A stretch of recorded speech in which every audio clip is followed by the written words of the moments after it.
আল্লাহ তাআলা কিয়ামতের দিন সাইয়েদনা নূহ আলাইহিস সালামকে বলবেন, নূহ তুমি কি দাওয়াত পৌঁছিয়েছো তোমার উম্মতের কাছে?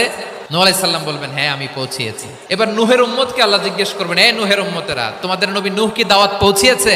নূহের উম্মত বলবে, না আল্লাহ, আমাদের কাছে কোনো সতর্ককারী আসে নাই, কোনো নবী টবি আসে নাই, কোনো দাওয়াতও আমরা পাই নাই, আপনারাও চিনি নাই, জান্নাতও চিনি নাই, জাহান্নামও চিনি নাই।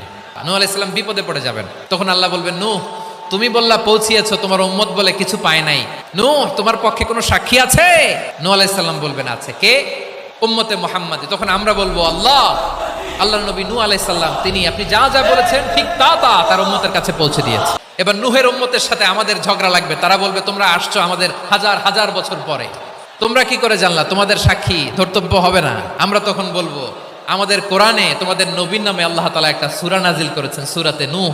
আওয়াজ করে পড়েন আল্লাহু আকবার।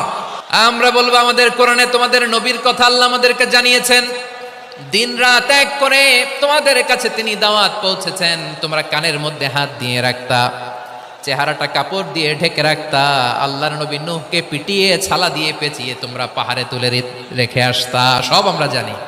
আমরা যখন বলবো এই কথা, নূহের উম্মত চুপসে যাবে।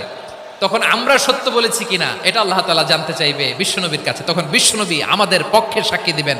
আওয়াজ করে বলেন আল্লাহু আকবার।